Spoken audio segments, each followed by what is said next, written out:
Obrigado, presidente. Pedir a divulgação dos anais da Casa do Voz do Brasil. Agradecer ao líder do PT, o deputado Bongás, me cedeu o tempo da liderança nessa noite. Noite em que, infelizmente, para a maioria do povo brasileiro, completam-se 5 dias, 5 anos, completam-se 5 anos do golpe de 2016. E o líder Bongás me designou essa responsabilidade de falar pela liderança, porque eu era o líder do PT no ano de 2016. Então, agradeço ao líder Bongás, saúdo todos os parlamentares, Vossa Excelência, presidente, e o povo brasileiro que nos assiste. Eu quero aqui pontuar 5 tópicos referentes à avaliação do golpe de 2016.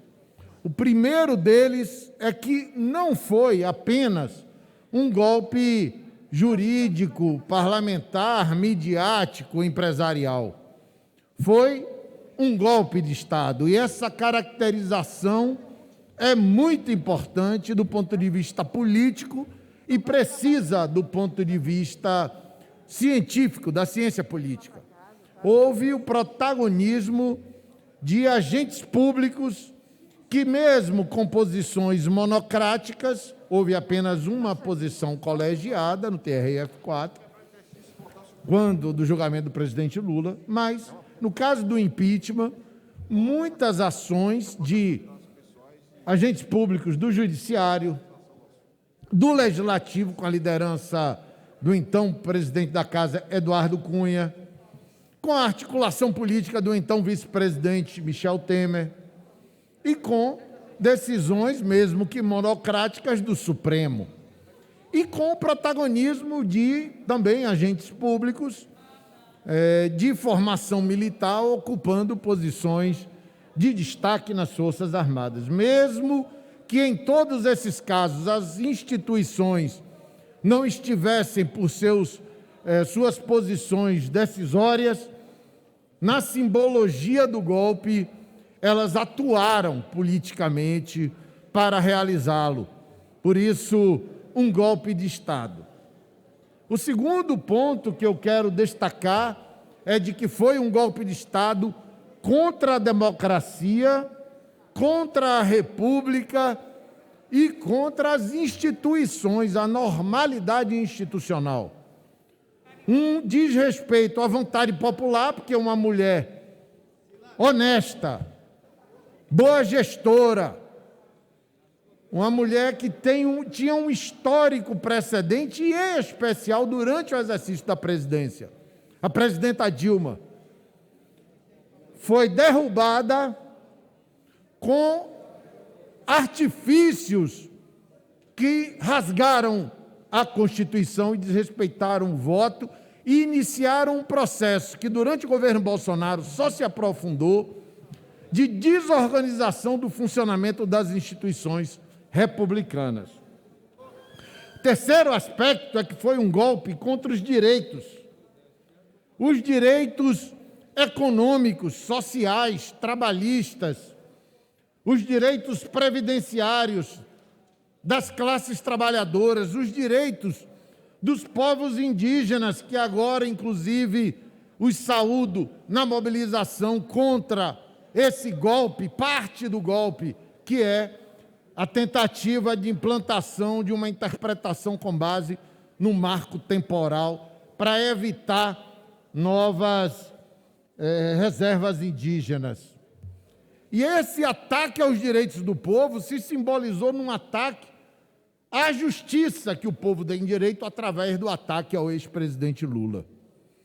Parte do golpe e articulação do Ministério Público na figura da equipe da Lava Jato, do procurador Dallagnol e do juiz Moro no Judiciário, com uma condenação ilegal, e ali o presidente Lula, submetido a uma perseguição política, demonstrou seu compromisso com as instituições, assim como fizeram todos os governantes do PT nos 3 níveis federados, mas merece destaque a posição da presidenta Dilma, a dignidade, a altivez, mas também a submissão às instituições republicanas por aceitar aquele golpe sem jogar para a desestabilização do país. E o presidente Lula por aceitar uma prisão, quase 2 anos, injusta, ilegal, criminosa, mas se submeteu às instituições brasileiras. Um compromisso com a nação brasileira, com a paz, com o respeito à lei. Também um ataque à soberania nacional, um golpe contra a soberania nacional. A queima de ativos a partir do programa Salto para o Futuro, que poderia ser interpretado como salto para a incerteza para o povo, que o resultado final veio sendo a queima de ativos, a privatização da Eletrobras, a privatização dos Correios, o fim, o desmonte de uma política de investimento de longo prazo pelo BNDES e uma postura do atual presidente Bolsonaro, que é parte do golpe, uma eleição resultante do roubo no processo do juiz Moro, que levou a uma presidência da República, um presidente que bate continência para a bandeira de um outro país, que botou o Brasil de joelho para os Estados Unidos. E essa quebra da soberania nacional ainda continua como uma ameaça constante, e nesse desmonte dos instrumentos de políticas públicas, o Brasil perdeu espaço no cenário internacional. Aquele Brasil, saudoso Brasil, que reivindicava um lugar no Conselho de Segurança da ONU. Além disso, o governo Bolsonaro, o último tópico é o governo Bolsonaro como o mais legítimo produto final do golpe. Um governo que levou o país a aproximadamente 15 milhões de desempregados. Aproximadamente desses, 3,5 milhões há mais de 2 anos. 6 milhões de desalentados. A inflação, o IPCA, até julho, quase 5%, 4,7%. O aumento da extrema pobreza, a carestia. Um presidente da República que joga contra as instituições, que tenta tocar fogo no país, convocando a sua base orgânica cada vez mais reduzida, e as pesquisas indicam Bolsonaro não ganha eleição em nenhum cenário. Por isso ele aposta no esgarçamento das relações na sociedade civil, entre as instituições, atacando o Supremo, atacando essa casa, atacando o povo brasileiro, atacando negros, negras, mulheres, quilombolas, o povo que mais precisa, os trabalhadores que precisam de feijão. E ele, defensor de milicianos, com sua família metralhada aí pela prática de rachadinhas, tenta jogar o país no caos.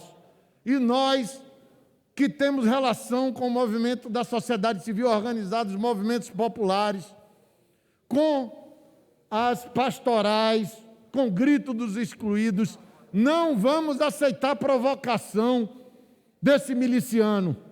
Dia 7 de setembro, a mobilização popular será ordeira, existirá, e com ela estaremos lutando pela paz, pelo respeito às leis e pelo fora Bolsonaro, esse desgoverno. E ele teve uma coisa que ele disse, que ele tem razão. O futuro dele está garantido. Ele tem razão, o futuro dele é na prisão, fora Bolsonaro. Muito obrigado. Presidente, após a conclusão da votação, queria usar o tempo de líder do PSOL, por favor. Tem o Democrata e, em seguida, o PSOL, em termos de tempo de liderança. Agradeço. Olha, o Ganímedes pedindo a palavra.